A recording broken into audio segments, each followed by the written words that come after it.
Sábado teve clássico em Brasília e deu Botafogo 2-0 para cima do Vasco. E hoje tem a apresentação de técnico novo. O Richard Souza tá lá no estádio Newton Santos para acompanhar tudo de pertinho. Oi, Richard, boa tarde para você, querido. Oi, Débora, tudo bem? Boa tarde para você, boa tarde para todo mundo que está com a gente. É isso, estamos aqui no Newton Santos porque às 14h vai rolar a apresentação oficial do David Ancelotti com a entrevista coletiva do novo técnico do Botafogo, que estreou de um jeitinho diferente, né? No jogo contra o Vasco, ele ficou na área técnica como auxiliar. O Cláudio Caçapa, auxiliar permanente do Botafogo, foi quem assinou a súmula como treinador nessa vitória por 2-0, que começou com boa jogada do Montoro. O rebote do Léo Jardim foi aproveitado pelo Arthur Cabral. O segundo gol nasce com Nathan Fernandes numa puxada de contra-ataque, passa por Montoro, também pelo Marlon Freitas, que escora, e o próprio Nathan Fernandes marca para o Botafogo. Quarta-feira tem jogo aqui no Newton Santos contra o Vitória, às 9h30 da noite. David Ancelotti vai ter o primeiro contato com a torcida em casa. E ficamos de olho nele e em Fernando Diniz no clássico do Mané Garrincha. Olha só. Coutinho, Nuno, Tietê, vamos, Hugo. Ninguém escapa dos gritos de Fernando Diniz, nem dos empurrões. Carinho mesmo, só nesse papo com o Rayan. O Diniz estava daquele jeito no Mané Garrincha. E o domínio errado do Paulo Henrique não ajudou muito, né? Demora a soltar a bola para você ver. Enquanto o Diniz orientava, o Caçapa assistia mais tranquilo. Até que surgiram gritos com um novo sotaque. O italiano David Ancelotti em seus primeiros movimentos no Botafogo. Ainda não estava inscrito como técnico, mas já deu seus assobios. Mostrou entrosamento com o auxiliar Cláudio Caçapa, nos gestos e na comemoração. Botafogo 2-0 no Vasco. O sábado deixou boas lembranças para uns e aquela dor de cabeça para outros. E o Vasco anunciou a contratação do volante Thiago Mendes, contrato até dezembro de 2027. O Ricardo Lai traz mais informações pra gente. Oi, Lai, boa tarde pra você, querido. Oi, Débora, boa tarde a você, boa tarde a todos. Exatamente, o Thiago Mendes, 33 anos de idade, estava no Al Rayyan do Catar nessas duas últimas temporadas. Ainda não há uma previsão da estreia dele no Vasco, mas é um jogador com experiência, com passagem pela Europa. Se destacou aqui no Brasil, no São Paulo, antes de ir para o Lyon, aliás, para o Lille e depois passagem pelo Lyon. E o Vasco está em Quito, no Equador, onde amanhã enfrenta o Independiente Del Valle pela Sul-Americana. É o primeiro jogo desse mata-mata do torneio contra os equatorianos e o desfalque é o Felipe Coutinho. O Coutinho tem um problema na panturrilha esquerda. O provável substituto dele amanhã é o argentino Garré, já que o Alex Teixeira entrou no lugar do Coutinho no clássico contra o Botafogo e não foi bem. O Vasco foi amplamente dominado pelo Botafogo, perdeu por 2-0 e o técnico Fernando Diniz, na entrevista coletiva, reconheceu que o time jogou abaixo do que ele esperava. Débora, é com você. Tá certo, Lai, obrigada, bom trabalho pra você, querido. Aqui, o Botafogo venceu o Vasco 2-0 no Mané Garrincha, lá em Brasília. Ele vai reclamar, não vai? Claro. Então, e aí, Vene Casagrande? Inclusive, tem que reclamar da ida pra Mané Garrincha. É isso que Eu ele vai achei, reclamar. velho, em algum momento que ia ter o futevôlei Não lá. é possível, cara. De tanta areia que tinha lá dentro. Roda VT que na volta tem. Rodou. O Vasco até assustou no início em escanteio de Felipe Coutinho. Na sequência, John ainda fez uma bela defesa em chute de longe. O Botafogo passou a apostar no contra-ataque e levou perigo com Arthur Cabral. O camisa 98 ainda tentou mais uma vez para a defesaça de Léo Jardim. Na terceira, não teve jeito. Aproveitou o rebote para abrir o marcador, 1-0. O gol fez o alvinegro se soltar. E em bela jogada, Nathan Fernandes fez o segundo do Bota, para sacramentar a vitória no Mané Garrincha. Final, Botafogo 2, Vasco 0. Cadê minha cavalaria, DJ Careca? Devo sonhar, Vene Casagrande?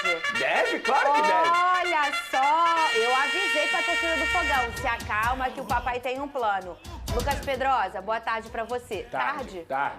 esqueci. Tudo bem que o adversário ajudou um pouco, né, Fernandinho? Olha, Vê. O Pedrosa Olha lá. fazendo a análise correta. Calma, Tô errado? Moreno, Não, calma. não tem.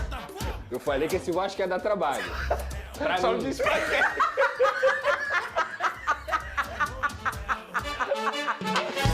Ô, Pedrosa, o que aconteceu? Vou contigo com o Vascão, vou com o Venê com o Fogão. Como eu sou uma boa menina, vou deixar você começar a reclamar. Depois, vamos falar da minha cavalaria alvinegra, que tá poderosa. Mas eu vou dar moral também. Vai, Lucas Pedrosa. Pra vocês. O que aconteceu? Eu quero fazer uma pergunta de cara.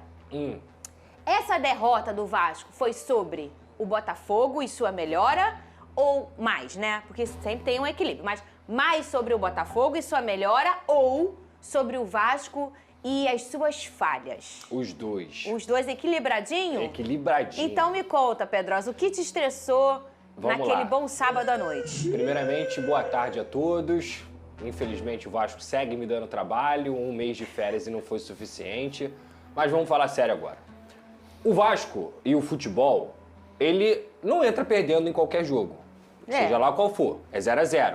O futebol não se perde de véspera.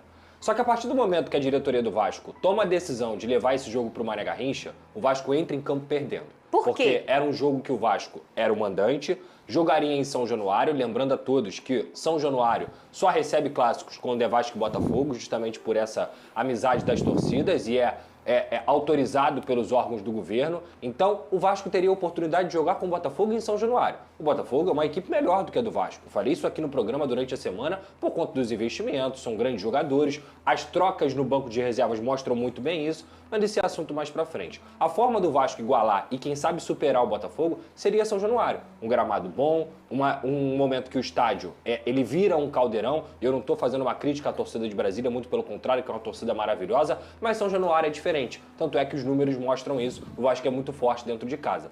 E a diretoria do Vasco toma uma decisão de, por conta de 2 milhões e meio de reais, de levar esse jogo pro Mané Garrincha. 50-50, a torcida do Botafogo compareceu em peso, porque também é muito grande lá no Mané Garrincha, lá em Brasília.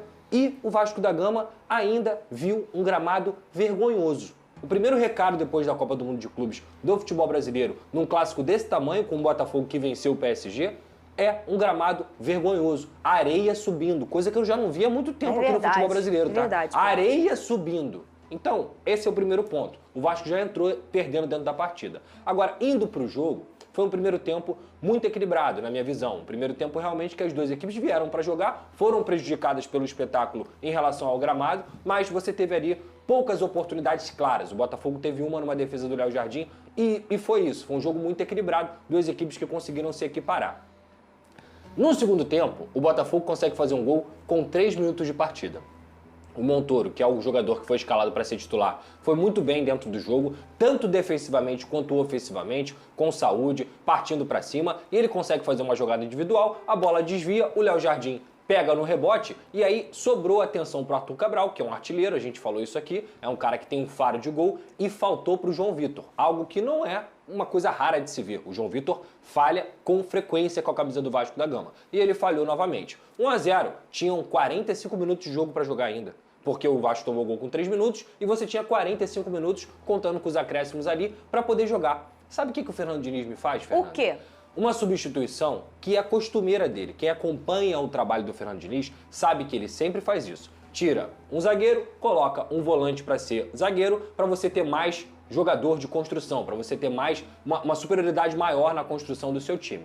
Só que a questão é que o Fernando Diniz ele estava acostumado, principalmente nos últimos anos, de fazer isso com o André no Fluminense. O André é um jogador de seleção brasileira, o André é um jogador de Premier League, o André é um jogador top. O Hugo Moura não chega perto disso, ele não é metade do André. E quando eu digo isso, não é um demérito muito grande para o Hugo Moura, não. O André ele é acima da maioria dos volantes do futebol brasileiro. Só que o Diniz precisa entender que a partir do momento que ele tem o Hugo Moura e não o André, ele não pode fazer isso. Aí, Pedrosa, pô, você está sendo radical. Gente, você está sendo um engenheiro de obra pronta. Eu falo isso aqui há 2 meses. Desde o momento que o Diniz resolveu assinar o contrato com o Vasco, eu falo, o Hugo Moura não é o André. O Hugo Moura não vai fazer o que o André faz. E a primeira substituição, após 1 mês de treinamento, que o Diniz faz com o time perdendo, é colocar o Matheus Carvalho de volante e o Hugo Moura de zagueiro. Sabe o que aconteceu a partir daquilo ali? O jogo acabou.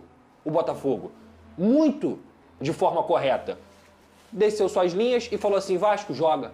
Toma a bola aí, porque você não vai conseguir construir, seu time é fraco, o Hugo não constrói, o Matheus Carvalho não constrói, o Vasco já estava cansado, perdeu o Felipe Coutinho para entrar o Alex Teixeira em julho de 2025, é algo preocupante também para a diretoria do Vasco, com todo respeito ao jogador, mas é um atleta que não consegue contribuir dentro de campo o que ele consegue aparecer nos treinamentos, e o Botafogo deu a bola para o Vasco, na hora que precisava, conseguia sair em contra-ataque. Fez o segundo, poderia ter feito o terceiro, poderia ter feito o quarto, poderia ter feito o quinto. O jogo acabou na substituição que o Diniz fez. E aí, como eu disse aqui, as trocas são muito claras. Entra o Santi Rodrigues, entra o Alan, entra o Nathan Fernandes, entram outros jogadores que são investimentos milionários do Botafogo. Então, a forma do Vasco igualar a partida, ela foi cancelada quando o Vasco vendeu esse mando de campo. Dentro de campo, o Diniz cometeu um erro grave e óbvio, que ele precisa rever. Não adianta ter teimosia, eu gosto muito do Diniz, elogio ele o tempo inteiro, mas se ficar de teimosia, o Vasco vai ser prejudicado. E foi o que aconteceu no jogo de sábado. O Botafogo venceu com todos os méritos, porque é uma equipe que é mais intensa, é uma equipe que tem melhores trocas, e é uma equipe que aproveitou o grande erro do Fernando Diniz nesse momento. Parabéns ao Botafogo por essa vitória no Clássico e que fique de alerta, porque se voltando de uma Copa do Mundo de Clubes, num outro continente, na América do Norte, nos Estados Unidos, jogando em alto nível com vários clubes do mundo, o Botafogo se sobressaiu fisicamente ao Vasco da Gama, tem alguma coisa errada lá no Cruz Maltino. Em busca de reforços para a temporada, o Vasco fez uma proposta pelo jovem português Thiago Moraes, do Lille, nesta semana. A saber, o Cruz Maltino tem a intenção de contratar o jogador por empréstimo com opção de compra. A grande expectativa em contar com o jogador contrasta com as dificuldades da negociação. Em resumo, Thiago Moraes retornou de empréstimo do Rio Ave, sendo uma aquisição recente do Lille. O jogador português surgiu nas categorias de base do Boa Vista e o bom desempenho chamou a atenção de outras equipes lusitanas. Logo, Thiago Moraes passou por Leixões e Rio Ave antes de chegar ao futebol francês. A saber, o Lille investiu 4 milhões de euros para contar com o jogador em seu plantel. A grande expectativa no clube francês não se concretizou. Com pouco espaço na equipe, Thiago foi emprestado ao Rio Ave, de Portugal, onde obteve certo destaque na temporada 24 e 25. Ao todo foram 7 gols e 4 assistências. O diretor-geral de futebol do Vasco, Admar Lopes, tem grande interesse na contratação de Moraes. A saber, o português trabalhou com o jogador no Boa Vista e a versatilidade ofensiva estaria dentro do que é buscado pelo Cruz Maltino. Vale destacar que o Vasco tem encontrado dificuldades em seu campo de ataque na atual temporada. Felipe Coutinho, Vegetti, Nuno Moreira e Ryan são destaques da equipe e Thiago Moraes pode trazer ainda maior velocidade e versatilidade ofensiva. Por fim, um dos maiores obstáculos para a contratação seria o valor sugerido pelo Lille. Vale destacar que Thiago Moraes chegou há pouco tempo no clube francês, o que dificultaria ainda mais uma liberação. Em resumo, o Lille pode entrar na negociação desde que tenha garantias de retorno. Bom torcedor Cruz Maltino, agora eu quero saber de você. O atacante português, Thiago Moraes, seria um bom reforço para o Gigante da Colina? Coloque sua opinião nos comentários, não sei se você sabe. Mas sua opinião é muito importante para o Vasco. A qualquer instante eu volto com mais uma notícia do Gigante da Colina.